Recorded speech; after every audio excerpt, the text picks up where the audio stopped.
Namun, cahaya putih terus mengebor ke dalam pada kecepatan yang sangat cepat dan stabil. Meskipun itu membuat suara yang sangat menjengkelkan, itu benar-benar pemandangan yang harus dilihat. Garis-garis cahaya dari bagian dalam istana terbang menuju cahaya putih ini ketika mereka berusaha menghancurkannya. Namun, itu selama periode waktu singkat ketika cahaya putih tiba-tiba membeku sebelum turun ke bawah. Meskipun tidak menembus penghalang, itu menempel di permukaan penghalang pelindung istana. Tepat ketika insinyur jiwa yang bertanggung jawab untuk mempertahankan interior istana akan menghela napas lega, seberkas cahaya putih yang lebih halus mengalir keluar dari ujungnya sebelum memasuki interior istana. Meskipun dinding istana sangat tebal dan kokoh, cahaya putih bisa mengebor dirinya sendiri tanpa membuat suara sama sekali. Kotoran. Su Tianran telah berdiri di depan kamar tidurnya, dan baru saja menyaksikan serangkaian peristiwa yang terjadi di langit. Dia segera tahu sesuatu yang buruk akan terjadi saat dia melihat cahaya putih turun. Cahaya ungu yang intens meledak dari tubuhnya saat alat jiwa berbentuk manusia ungu emas menyelimuti tubuhnya secara instan. Pada saat yang sama, Su Tianran membungkuk dan mendekatkan anggota tubuhnya ke tubuhnya untuk meminimalkan area permukaannya. Dia meningkatkan intensitas cahaya ungu emas di sekitarnya saat dia mencoba menggunakan cahaya untuk melindungi tubuhnya. Dia mampu melakukan semua hal di atas dalam waktu yang sangat singkat. Tidak ada yang hadir yang bisa menangkap apa yang dia lakukan dengan mata mereka. Tepat ketika Su Tianran selesai, seluruh istana mulai bergetar. Boom! Ledakan memekakkan telinga terdengar dari bagian bawah istana. Setelah itu, pilar cahaya putih melesat lurus ke langit dari tanah. Pilar ini pada awalnya tidak terlalu besar. Itu hanya setebal lengan. Namun, itu berkembang pesat karena merambah ke ruang di sekitarnya. Selain itu, ia memancarkan riak putih ke sekelilingnya. Pada saat ini juga, setiap bangunan di istana diselimuti penghalang emas. Rintangan itu berusaha melindungi bangunan dari cahaya putih. Namun, cahaya putih terlalu kuat untuk penghalang, karena memakan bangunan dengan mudah. Penjaga istana secara efektif tidak berguna melawan kekuatan luar biasa seperti itu. Mereka langsung menguap ketika cahaya putih menyelimutinya. Namun, pada saat ini, Kekaisaran Sun Moon mulai menunjukkan kartu truf mereka. Gambar yang tak terhitung jumlahnya menyala satu demi satu di dalam istana. Meskipun gambar-gambar ini dari beberapa warna yang berbeda, semuanya berubah menjadi penghalang saat mereka meluncurkan diri ke arah cahaya putih. Pada saat yang sama, penghalang jiwa pelindung di dalam istana mulai memusatkan energi dan kontrak mereka. 16 pilar emas meluncur ke arah cahaya putih saat mereka membentuk lebih banyak penghalang untuk menahannya. Tempat di mana cahaya putih telah mendarat adalah area pusat istana Kekaisaran Sun Moon. Saat ini, Su Tianran bisa merasakan kekuatan jiwa yang sangat menakutkan yang membinasakan tubuhnya. Garis-garis cahaya yang tak terhitung jumlahnya meledak dari tubuhnya. Semua garis-garis ini berasal dari alat jiwa defensif yang telah dirancang untuknya oleh insinyur jiwa Kekaisaran Sun Moon. Alat jiwa dihancurkan oleh kekuatan jiwa yang sangat tajam saat mereka melakukan upaya terakhir mereka untuk mempertahankan pengguna mereka. Meskipun Su Tianran tersapu dalam riak putih yang kuat, dia akhirnya mampu bertahan karena alat jiwa berbentuk manusia, serta alat jiwa pertahanan yang kuat. Namun, ketika dia merangkak keluar dari cahaya putih, sudah ada beberapa retakan di alat jiwanya yang berbentuk manusia. Di atas ditutupi oleh kotoran, prostetik kakinya juga telah hancur berkeping-keping. Karenanya, dia hanya bisa menggunakan lengan dan tubuhnya untuk merangkak keluar. Di luar Radiant City, Huo Yuhao sedang berjuang ketika dia mencoba untuk menyerahkan barel perak raksasa itu ke Hekaitu. Mundur. 300 potong artileri berat melaju menuju gerbang spektral. Pada saat yang sama, cahaya keemasan menyala dari sisi mereka dan membentuk penghalang emas yang menyelimuti semua artileri berat dan gerbang spektral. Huo Yuhao menggigit ujung lidahnya dengan ringan ketika dia mencoba untuk berkonsentrasi pada tugas yang ada. Tang Wutong terus-menerus menyuntikkan kekuatan spiritualnya ke dalam dirinya untuk menstabilkan keadaan tubuhnya. Lia diam-diam muncul saat dia melepaskan merfok kontrol sekali lagi. Riak cahaya menghilang dari tubuhnya saat mereka mengubah interior pelindung jiwa yang keruh dan buram. Tepat ketika mereka akan selesai dengan persiapan mereka, seberkas cahaya dapat terlihat melesat ke udara dari kejauhan saat mereka menuju ke tempat Huo Yuhao dan rekan-rekannya berada. Reaksi ini diharapkan dari Radiant City. Bagaimanapun, itu adalah ibu kota Kekaisaran Sun Moon, dan kota terbesar di seluruh dunia. Setelah berulang kali diserang, akhirnya giliran Radiant City untuk membalas. Meskipun mereka tidak memiliki bantuan alat pengintai jiwa dari udara untuk menemukan posisi yang tepat dari Huo Yuhao dan teman-temannya, mereka secara kasar dapat mengetahui di mana mereka berasal dari lokasi di mana selongsong meriam jiwa stasioner menembak ke langit. Oleh karena itu, mereka memutuskan untuk menekan Huo Yuhao dan teman-temannya dengan pemboman karpet, dan mencegah mereka melanjutkan serangan mereka. Namun, semua ini berada dalam harapan Huo Yuhao. Oleh karena itu, ia telah mengerahkan penghalang pertahanan terkait yang telah dijarahnya dari kota matahari timur Kekaisaran Sun Moon dan bagian depan alat jiwa di pegunungan Mingdou. Alat jiwa ini adalah kebanggaan Kekaisaran Bulan Matahari. Namun, mereka sekarang melindungi orang-orang Tang Sekte dengan dukungan botol susu. Sementara Legiun Insinyur Jiwa Artileri Berat sedang mundur ke gerbang spektral, Legiun Insinyur Benteng Jiwa dan Legiun Insinyur Jiwa Tang Sekte bertugas menyapu kelompok dan menutupinya dari belakang. Huo Yuhao dan yang lainnya dijadwalkan menjadi yang terakhir masuk. Meskipun metode pemboman karpet efektif untuk menutupi area yang luas, serangannya terlalu menyebar untuk menyerang sesuatu secara efektif. Meskipun ada beberapa ledakan di atas penghalang sesekali, mereka tidak dapat menembus penghalang.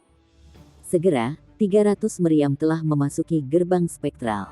Ke-18 pintu itu memungkinkan mereka mundur 2 kali lipat dari biasanya. Mereka hanya butuh 10 menit untuk sepenuhnya mundur. Ini juga berarti bahwa orang-orang lainnya akan dapat masuk dengan kecepatan yang bahkan lebih cepat. Setelah ledakan besar, hampir 80% istana telah berubah menjadi reruntuhan. Garis-garis cahaya naik ke langit di atas istana. 3 dari mereka terbang langsung ke tempat Huo Yuhao dan teman-temannya. Gerakan mereka sangat cepat sehingga mereka menyerupai sambaran petir. Huo Yuhao telah memantau setiap gerakan dalam kota Radiant dengan deteksi spiritualnya. Setelah merasakan pergerakan ketiga tokoh yang berbeda itu, dia sedikit terkejut. Ketiga sosok itu memancarkan aura yang sangat kuat. Mereka semua adalah insinyur jiwa kelas 9 dari kuil Kekaisaran Sun Moon Empires. Pilar cahaya yang terdiri dari 2 warna, perak dan emas, tiba-tiba jatuh dari langit dan menabrak penghalang pertahanan yang terhubung. Penghalang itu langsung menjadi emas dan perak yang terang saat mengeluarkan suara memekakkan yang memekakkan telinga. Saat penghalang mencoba menangkis serangan itu, energi jiwa yang disimpan dalam botol susu berkurang dengan cepat. Ini adalah jarum ilahi Sun Moon. Starsky Douluo ada di sini. Meskipun Huo Yuhao mengerutkan kening setelah menyadari itu, dia tidak takut padanya. Dia sudah lama meramalkan bahwa ini akan terjadi. Tidak peduli seberapa mendadak serangan mereka hanya 10 mil jauhnya dari Radiant City. Jarak ini bukan apa-apa untuk insinyur jiwa kelas 9. Oleh karena itu, dia mengharapkan mereka untuk menyerang mereka saat mereka mundur. Inilah sebabnya mengapa dia telah merencanakan untuk dirinya sendiri dan pembudidaya yang lebih kuat dalam sekte Tang untuk tetap di belakang kelompok. Huo Yuhao memerintahkan, ada 3 insinyur jiwa kelas 9 yang mendatangi kami. Wutong dan aku akan mengambil Starsky Douluo. Kakak senior tertua, Anda akan mengambil insinyur jiwa kelas 9 di sebelah kiri.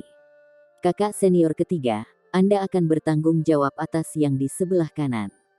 Kakak senior kelima dan Ji Juechen, Anda berdua akan membantu kakak senior tertua. Gui dan Qiu Qiu, kalian berdua akan membantu kakak senior ketiga. Kakak senior keempat, Anda akan membantu memastikan bahwa sisanya dapat mundur dengan lancar. Saudara senior kedua, saya membutuhkan Anda untuk memberi kami perlindungan, dan untuk membantu kami dimanapun diperlukan. Ayo keluar. Petik 2. Kemampuan destruktif dari 3 insinyur jiwa kelas 9 jelas lebih dari apa yang bisa dicapai oleh 3 judul Douluo. Jika mereka bertarung 1 lawan 1, Douluo berjudul tidak akan takut akan insinyur jiwa kelas 9. Namun, ketika insinyur jiwa diberi waktu dan jarak yang cukup, kemampuan destruktifnya akan sangat kuat.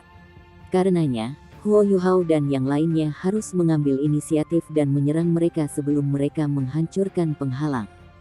Jika tidak, banyak insinyur jiwa Tang Sekte akan binasa di bawah serangan mereka. Yang paling penting untuk legiun sekarang adalah waktu. Huo Yuhao pasti bisa mendapatkan 3 legiun untuk melawan 3 insinyur jiwa kelas 9. Bahkan, para insinyur jiwa pasti tidak akan mampu mengalahkan 1 legiun dari 200 insinyur jiwa. Namun, sekarang bukan saatnya bagi mereka untuk terjerat dalam pertempuran. Jika mereka terus berjuang dan menunda mundur mereka mungkin tidak bisa pergi lagi ketika lebih banyak bala bantuan tiba. Penting untuk dipahami bahwa mereka masih dalam radius serangan instalasi alat jiwa terdekat. Oleh karena itu, Huo Yuhao dengan tegas memerintahkan semua orang untuk mundur, bukannya menguatkan diri untuk berperang. 3 insinyur jiwa kelas 9 mungkin kuat, tetapi begitu juga para petinggi Tang Sek. Jika atasan Tang Sek adalah satu-satunya yang terlibat dalam pertempuran, itu juga akan jauh lebih mudah bagi mereka semua untuk mundur bersama. Bagaimanapun, mereka telah mengembangkan kimia sempurna setelah bekerja satu sama lain selama bertahun-tahun. Ye Yulin menatap dingin pada penghalang cahaya di bawahnya dari jauh. Karena bagaimana gelombang cahaya membungkuk di sekitar satu sama lain, tidak mungkin baginya untuk melihat apa yang ada di dalam penghalang. Namun, dia bisa tahu dari kelap-kelip cahaya bahwa ada banyak orang di dalamnya. Meskipun demikian, dia tidak dapat memberitahu apa yang mereka lakukan. Ye Yulin tidak mencoba untuk lebih dekat dengan mereka, meskipun dia sangat percaya diri dengan kemampuannya.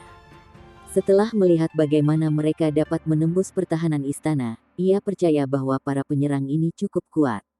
Selain itu, dia percaya garis terakhir cahaya putih pastilah cangkang meriam stasioner kelas 9 yang dibangun khusus untuk menembus penghalang pelindung.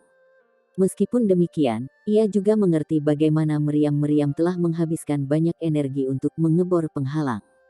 Oleh karena itu, ledakan di dalam interior istana tampaknya tidak memiliki kekuatan yang seharusnya dimiliki oleh meriam kelas 9 yang sebenarnya. Namun, tidak dapat dipungkiri bahwa cangkang telah memberikan banyak kerusakan pada istana. Misi untuknya dan 2 insinyur jiwa kelas 9 lainnya adalah untuk menunda orang-orang ini. Selama mereka bisa menunda mereka sampai bala bantuan lain dari Radiant City tiba, mereka akan dapat melancarkan serangan habis-habisan terhadap kelompok orang ini yang telah menyebabkan sejumlah besar kerusakan pada Radiant City. Sejujurnya, Ye Yulin tidak terlalu marah dengan kehancuran di sekitarnya. Bagaimanapun, kerugian itu milik kekaisaran, dan bukan dia. Dia lebih ingin tahu tentang orang yang mampu mengatur serangan menyelinap yang begitu kuat di Radiant City. Sekelompok orang ini entah bagaimana mampu mengalahkan semua alat pengintai udara di atas Radiant City. Juga, mereka mampu menekan instalasi alat jiwa 4 di sekitar Radiant City dan mencegah mereka dari mendukung kota. Mereka pasti menggunakan lebih dari 1000 peluru dalam serangan sebelumnya. Ini bukan sesuatu yang bisa dicapai oleh kelompok kecil manapun. Itu pasti diorganisir oleh kerajaan lain. Selain itu, Kekaisaran Bulan Matahari entah bagaimana sama sekali tidak menyadari kekuatan ini. Mereka benar-benar lupa sepanjang waktu pasukan ini mengangkut amunisi mereka ke kota Radiant. Bahkan jika kelompok ini akan menyerang dengan peluru meriam jiwa stasioner, mereka harus meluncurkannya di suatu tempat dekat kota. Bagaimana mereka berhasil melakukannya? Setelah melepaskan Sun Moon Divine Needle, Ye Yulin mulai memulihkan kekuatan jiwanya melalui botol susu. Meskipun alat jiwanya sangat kuat, ia cenderung mengkonsumsi banyak kekuatan jiwa. Pada saat ini, dia melihat beberapa sosok terbang keluar dari penghalang pertahanan terkait, dan 2 dari mereka sedang menuju ke arahnya. Setelah mengeluarkan dengusan dingin, Ye Yulin mengayunkan tangan kanannya ke udara saat beberapa garis cahaya naik ke langit. Cara garis-garis cahaya ini meninggalkan tubuhnya membuatnya tampak seolah-olah telah tumbuh keluar darinya. Ketika mereka naik lebih tinggi ke langit, mereka dengan cepat tumbuh lebih besar sebelum berubah menjadi bola cahaya yang sangat terang. Mereka seperti bintang yang mengambang di atas kepala Ye Yulin. Ada alasan mengapa dia disebut Starsky Douluo. Ketika sampai pada kekuatan tempur murni, Ye Yulin jelas merupakan salah satu yang terbaik di Kekaisaran Sun Moon. Setelah bintang-bintangnya berkumpul di langit, ia mengunci kekuatan spiritualnya pada musuh yang masuk. Namun, tiba-tiba dia merasakan perasaan bahaya yang kuat di dalam hatinya. Dia segera melihat dua pembudidaya yang terbang ke arahnya. Dia menyadari ada cahaya ungu emas di salah satu mata mereka. Alat jiwa pertahanan spiritual otomatisnya langsung diaktifkan. Sebuah kalung yang tergantung di depan dadanya tiba-tiba meledak dengan cahaya menyilaukan ketika penghalang spiritual langsung terbentuk di depannya. Bang! Suara logam yang keras bisa didengar. Ye Yulin secara alami menundukkan kepalanya saat dia melihat keadaan kalung soberingnya. Beberapa retakan sudah terlihat terbentuk di atasnya. Serangan spiritual yang kuat. Meskipun sobering necklace-nya mampu meniadakan sebagian besar serangan, riak spiritual valet masih membuat Ye Yulin untuk sementara tidak bisa mengunci lawannya. Karena itu, dua lawannya mampu mencapai jarak 100 meter darinya dengan kecepatan luar biasa. Ye Yulin adalah seorang insinyur jiwa kelas 9 yang terampil dalam pertempuran. Karena itu, dia tidak panik saat dia membuat gerakan mengetuk dengan tangan kanannya dengan tenang dan tenang. Pada saat itu, beberapa garis cahaya dilepaskan dari bola-bola cahaya di atas kepalanya. Mereka secara kolektif membentuk jaring besar ketika mereka berusaha untuk memblokir jalan kedua lawannya.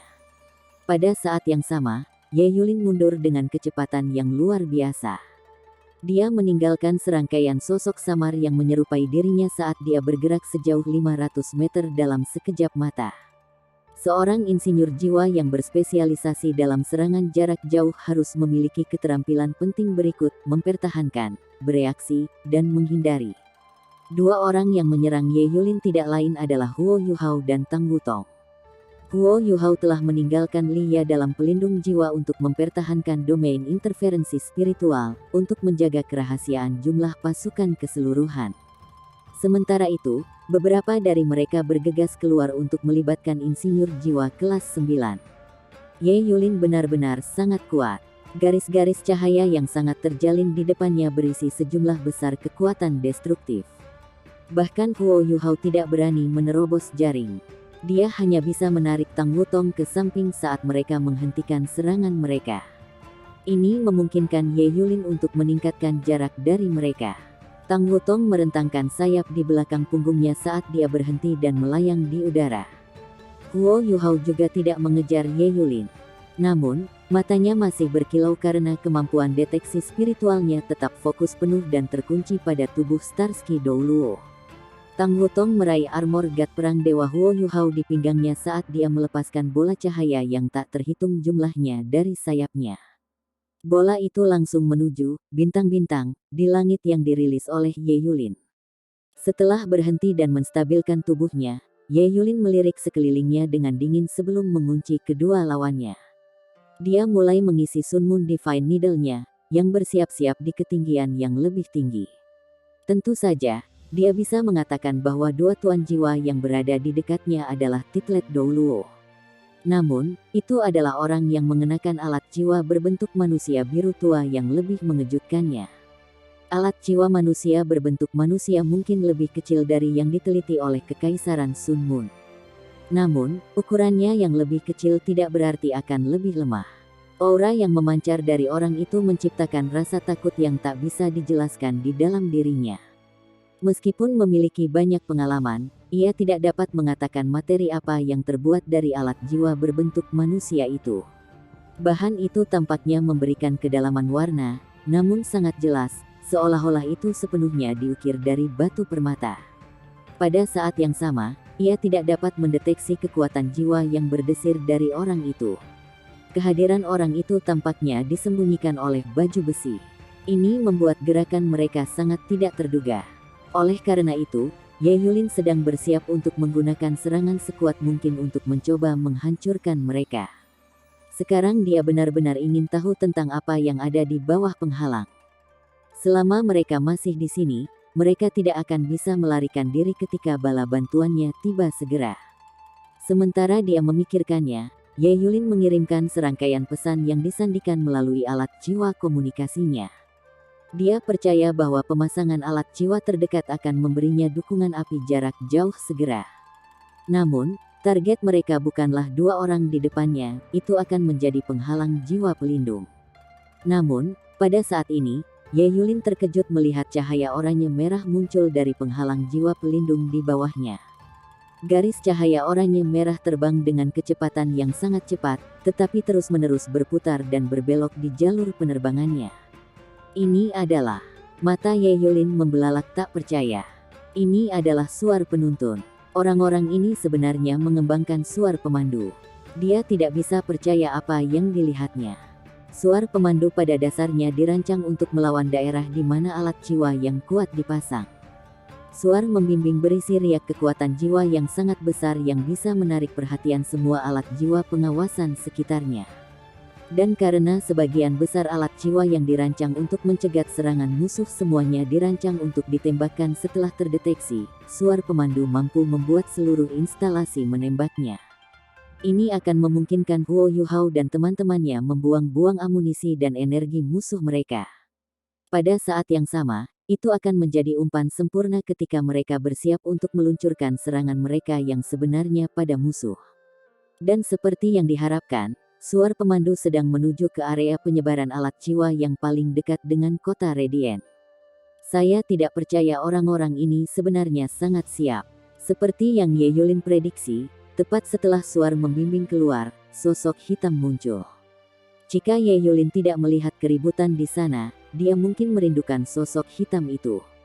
Namun, setelah muncul, sosok hitam segera menghilang dari penglihatan Ye Yulin. Ini, kotoran. Ye Yulin segera berteriak ke alat jiwa komunikasinya. Pertahanan. Saya ingin semua orang masuk ke mode pertahanan penuh. Berhati-hatilah terhadap suar pemandu dan serangan menyelinap. Jangan memprioritaskan memberikan dukungan api lagi. Petik 2. Serangan menyelinap malam ini terlalu tiba-tiba bagi Radiant City untuk ditangani. Bahkan sampai sekarang, semua insinyur jiwa masih belum jelas tentang sejauh mana potensi serangan ini, dan apakah akan ada tindak lanjut untuk itu. Oleh karena itu, prioritas utama mereka adalah untuk melindungi Radiant City daripada membunuh musuh mereka. Setelah melihat seberapa kuat serangan awal itu, Ye Yulin tahu dia harus ekstra hati-hati. Dia tidak ingin bertanggung jawab atas kegagalan untuk bertahan melawan gelombang kedua. Wajah Huo Yuhao menunjukkan senyum licik. Namun, ekspresinya tidak terlihat oleh siapapun, karena seluruh tubuhnya tersembunyi di dalam Ichi War God Armor. Dia dengan lembut mengangkat tangan kanannya saat belati biru tua muncul di tangannya. Ada lapisan embun beku putih di permukaan bilah belati. Ya, itu Sai of the Frozen Goddess, Morning Dew Dagger. Tang Wutong memegangi pinggang Huo Yuhao, atau lebih tepatnya zirahnya, dengan erat sebelum dia berputar 360 derajat di udara. Setelah itu, dia melemparkan Huo Yuhao ke arah luar ke arah Starsky Douluo. Setelah terlempar keluar 100 meter, seluruh tubuhnya tiba-tiba memancarkan cahaya putih yang kuat saat ia melaju melintasi langit seperti meteor. Dia menyerupai sambaran petir yang akan menyerang Ye Yulin. Meteor S. Ini adalah kemampuan yang diberikan Little White kepada Huo Yuhao. Itu mampu secara instan meningkatkan kecepatan terbang Huo Yuhao menjadi 3 kali kecepatan biasanya. Pada saat yang sama, kemampuan ledakan Ultimate Ice dan kemampuan defensifnya berlipat ganda. Hal yang paling kuat tentang Ichi Meteor adalah tabrakan tunggalnya. Itu hanya memiliki satu kesempatan untuk menyerang targetnya, sama seperti meteor hanya memiliki satu upaya untuk mengenai benda astral. Ketika Huo Yuhao menggunakan Ichi Meteor, ia mampu meningkatkan kekuatan ofensifnya menjadi Douluo dengan judul S tertinggi. Dan karena dia juga memakai Ichi War God Armor, itu hampir setara dengan serangan habis-habisan dari Douluo Transcendent. Oleh karena itu, Ye Yulin merasa sangat terancam oleh Meteor S Huo Yuhao. Meskipun dia baru saja melepaskan keterampilan jiwa, Ye Yulin sudah merasa seolah meteor telah memukulnya. Ye Yulin sangat terkejut oleh kekuatan Huo Yuhao. Ini jelas merupakan kekuatan Douluo Transcendent. Ye Yulin selalu sangat percaya diri dengan kemampuannya. Dia percaya bahwa selama dia menjaga jarak yang terhormat antara dia dan lawannya, dia bahkan mampu menangkis serangan Douluo Transcendent. Seorang insinyur jiwa harus menempatkan jarak yang cukup antara dia dan lawannya untuk menunjukkan kemampuannya. Namun, tidak ada persyaratan seperti itu untuk Master Jiwa. Oleh karena itu, jika pertempuran itu harus dilakukan dalam jarak tertentu, seorang guru jiwa pasti akan menang. Saat bola cahaya putih dengan cepat membesar di depan matanya, Ye Yulin bahkan tidak ragu ketika dia mengaktifkan Sun Moon Divine Needle-nya, yang baru saja selesai mengisi daya. Setelah dia berulang kali meningkatkan jarum ilahi Sun Moon-nya, kekuatan serangnya menjadi jauh lebih besar dari sebelumnya. Bahkan seorang Douluo Transcendent akan sangat menderita di bawah serangannya. Paling tidak, penyerang akan ditabrak dari langit. Pilar cahaya emas dan perak turun dari langit secara instan. Meskipun tidak terlalu bersinar, ia mengandung energi destruktif dalam jumlah yang gila. Hanya orang bodoh yang akan mencoba untuk memblokir Sun Moon Divine Needle secara langsung. Ye Yulin menatap dari jauh ketika dia menyaksikan tabrakan yang akan datang antara Douluo Transcendent Semu ini dan jarum ilahi Sun Moon-nya. Tiba-tiba, cahaya putih menghilang. Namun, orang yang berada di dalam cahaya putih muncul kembali. Apa yang dia pikirkan? Apakah dia mencoba bunuh diri? Tanpa perlindungan keterampilan jiwanya yang kuat, dia akan mati. Ye Yulin sangat bingung dengan tindakan Huo Yuhao. Namun, dia melihat orang itu melambaikan tangannya ke arahnya. Dua pertempuran lainnya sudah dimulai. Salah satu dari mereka dipimpin oleh pertahanan abadi, Su Sanshi, saat ia bertarung bersama malaikat suci, Ye Gui, dan Nan Qiuqiu. Meskipun Su Sanshi hanya seorang master jiwa 8 cincin, kemampuan bertahannya tidak tertandingi di antara semua jiwa bela diri yang dikenal setelah jiwa bela dirinya telah berevolusi menjadi perisai Xuanwu. Dengan pertahanan kekuatan penuh dari perisai Xuanwu-nya yang melindunginya, Ye Gui dan Nan Qiuqiu, mereka bertiga menyerang seorang insinyur jiwa kelas 9. Meskipun mereka mungkin bukan insinyur jiwa, mereka masih dilengkapi dengan alat jiwa. Mereka bertiga mungkin tidak memiliki alat jiwa terbang kelas 9, tetapi mereka masih didukung oleh pendorong jiwa. Lagi pula, itu tidak mungkin untuk menghasilkan banyak alat jiwa terbang kelas 9 dalam waktu sesingkat itu. Tubuh seorang guru jiwa yang kuat jelas jauh lebih kuat daripada tubuh seorang insinyur jiwa. Karenanya, daya dorong yang datang dari pendorong jiwa mereka sangat kuat. Su Sanshi memulai serangan itu, karena tubuhnya adalah yang paling sulit di antara mereka bertiga. Dia langsung bisa memecahkan penghalang suara ketika dia menghidupkan 3 pendorong jiwa kelas 9 di belakang punggungnya. Dengan perisai Xuanwu di depannya, Su Sanshi seperti meteor lain di medan perang saat dia mendekati insinyur jiwa kelas 9. Insinyur jiwa kelas 9 ini adalah yang terlemah di antara ketiga insinyur jiwa. Huo Yuhao tidak menentukan kekuatan relatif mereka berdasarkan kekuatan jiwa mereka. Ini karena itu sangat sulit untuk menentukan kekuatan jiwa seorang insinyur jiwa kelas 9. Mereka memiliki terlalu banyak alat jiwa yang memberikan dukungan dan meningkatkan kekuatan mereka. Bahkan cara menyerang mereka mungkin sangat dipengaruhi oleh alat jiwa mereka. Karenanya, kekuatan jiwa akan menjadi ukuran buruk kemampuan mereka. Huo Yuhao mendasarkan perkiraannya pada kekuatan spiritual relatif mereka. Insinyur jiwa kelas 9 ini memiliki kekuatan spiritual yang paling lemah di antara teman-temannya. Kekuatan spiritual adalah faktor yang paling penting dalam tahap akhir pelatihan untuk insinyur jiwa. Dengan bantuan pendorong jiwa, Su Sanshi membawa kedua wanita itu ke insinyur jiwa ini. Insinyur jiwa segera kehilangan ketenangannya ketika ia mulai menggunakan alat jiwa yang berbeda untuk berulang kali menyerang Su Sanshi dan para gadis. Dia berusaha menghentikan mereka agar tidak mendekatinya. Namun, ada alasan mengapa Su Sanshi disebut pertahanan abadi. Serangkaian riak mistis terbentuk pada perisai Xuanwu saat meniadakan sebagian besar serangan yang diluncurkan oleh insinyur jiwa. Mereka secara efektif tak terbendung.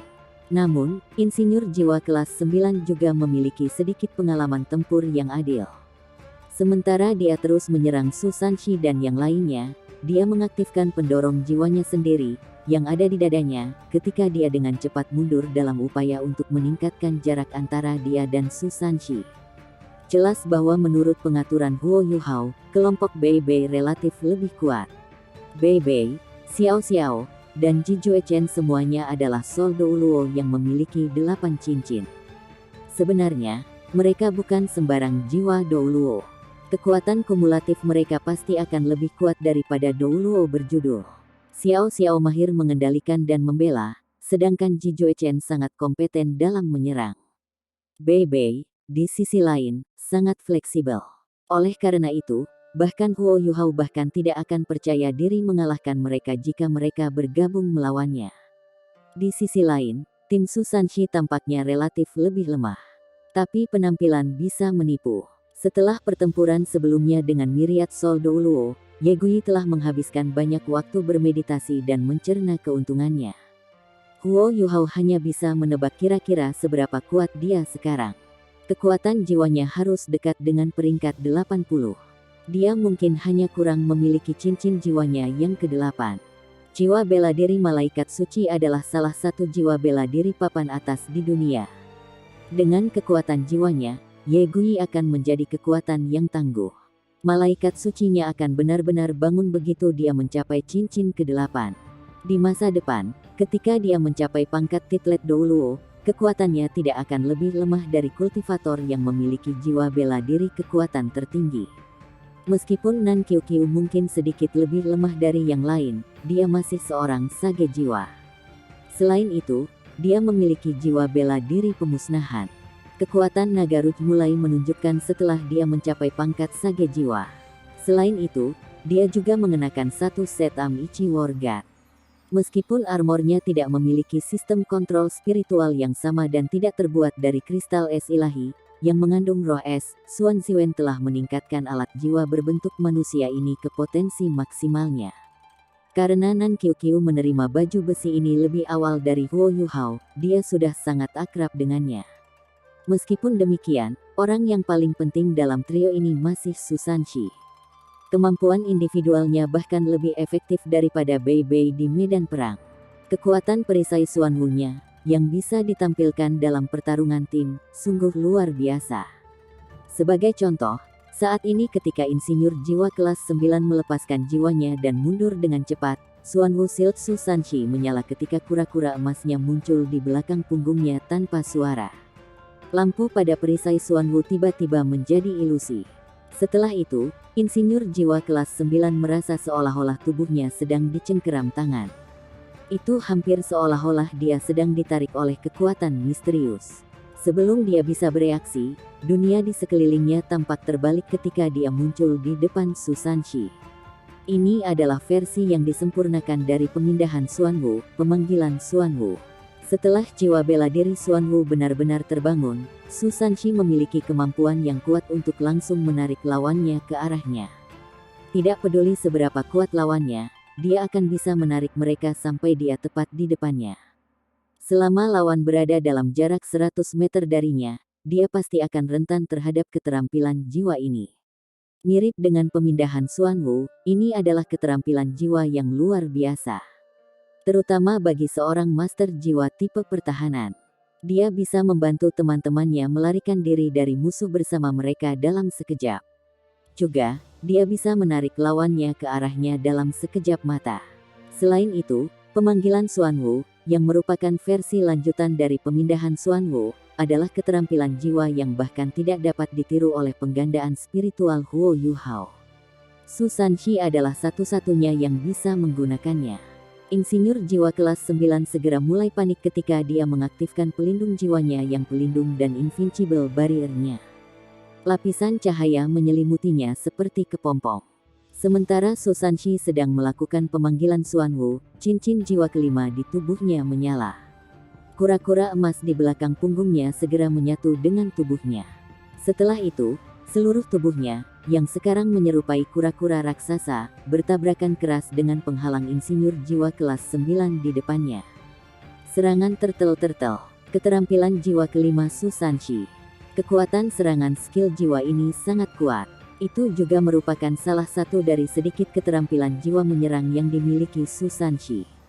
Bahkan, itu lebih dekat dengan menjadi keterampilan jiwa yang dapat digunakan baik ofensif dan defensif daripada keterampilan jiwa tipe menyerang murni. Getaran besar, ditambah dengan kecanggungan ditarik tepat di depan lawannya, menciptakan rasa takut di dalam hati insinyur jiwa kelas 9. Namun, ia segera menyadari bahwa kekuatan serangan lawannya tidak terlalu kuat. Bagaimanapun, Susanshi hanya memiliki 8 cincin. Penghalangnya masih bisa melindungi tubuhnya. Selain itu, ia juga terlempar karena pukulan, yang membantunya meningkatkan jarak antara dirinya dan lawan-lawannya. Adalah hal yang baik bagi seorang insinyur jiwa untuk keluar dari pertempuran tanpa cedera. Akan lebih baik bagi insinyur jiwa untuk memiliki jarak yang cukup baik antara dirinya dan lawannya. Namun, sesaat sebelum dia bisa menikmati pemikiran yang memuaskan ini, ruang di sekelilingnya mulai berubah, dan seolah-olah itu mulai berhenti menjadi nyata. Lampu menyala, dan insinyur jiwa kelas 9 yang telah tersingkir tiba-tiba menghilang di udara, dan digantikan oleh sosok biru gelap yang tidak lain adalah Huo Yuhao. Buong, pilar cahaya emas dan perak menghantam berat ke tempat di mana Huo Yuhao seharusnya. Namun, Huo Yuhao tidak lagi di sana untuk menerima pukulan itu. Orang yang mencoba menahan pukulan penuh dari jarum ilahi Sun Moon telah menjadi insinyur jiwa kelas 9 yang dihempaskan oleh Susanshi. Semuanya sesuai dengan rencana Huo Yuhao. Ketiga pertempuran sedang dipantau oleh Huo Yuhao melalui deteksi spiritualnya. Ketika Susanshi bergegas menuju insinyur jiwa kelas 9 dengan kecepatan penuh, Huo Yuhao sudah berbagi rencananya dengannya melalui berbagi spiritual. Kimia yang dimiliki Seven Monsters Shrek benar-benar luar biasa. Ketika Susanshi menggunakan pemanggilan Xuanwu-nya untuk menarik insinyur jiwa kelas 9 ke arahnya, Ye Gui dan Nan Qiuqiu menghentikan serangan mereka sementara ketika Susanshi menghempaskan insinyur jiwa itu. Semua ini dilakukan untuk mendukung rencana Huo Yuhao. Serangan tertel-tertel mengetuk insinyur jiwa ke posisi yang lebih dekat dengan Huo Yuhao, yang menggunakan duplikasi spiritualnya pada pemindahan Xuanwu sebelum berganti tempat dengan insinyur jiwa kelas 9. Oleh karena itu, jarum ilahi Sun Moon yang seharusnya mendarat di Huo Yuhao akhirnya mendarat di insinyur jiwa kelas 9. Meskipun semuanya tampak sangat lambat dalam uraian di atas, peristiwa-peristiwa terjadi dengan cepat pada saat kedua belah pihak bersentuhan. Ketika Starsky Douluo menyadari bahwa ada sesuatu yang salah, Sun Moon Divine Needle miliknya sudah dibuang ke arah insinyur jiwa kelas 9. Kecakapan menyerang Sun Moon Divine Needle menduduki peringkat di antara 5 alat jiwa kelas 9 teratas. Itu tidak perlu diragukan. Huo Yuhao secara akurat menentukan bahwa insinyur jiwa kelas 9 yang dihadapi Susanshi adalah yang terlemah di antara 3 insinyur jiwa kekaisaran Sun Moon. Semua hambatannya hancur secara instan di bawah kekuatan Sun Moon Divine Needle. Namun, tidak dapat dipungkiri bahwa insinyur jiwa kelas 9 ini memiliki kemampuan bertahan yang luar biasa. Tepat ketika seluruh tubuhnya akan diselimuti oleh serangan Sun Moon Divine Needle, cahaya perak tiba-tiba muncul dari tubuhnya saat seluruh tubuhnya diangkut ke area yang berjarak 30 meter jauhnya. Dia berhasil melarikan diri hidup-hidup. Meskipun demikian, ada bercak besar di tubuhnya yang sudah hangus. Dia juga memuntahkan seteguk darah. Garis cahaya terang terbang melintasi langit ketika pilar cahaya ungu emas raksasa muncul. Pilar ini menerangi seluruh langit hitam yang luas, seolah-olah fajar telah tiba.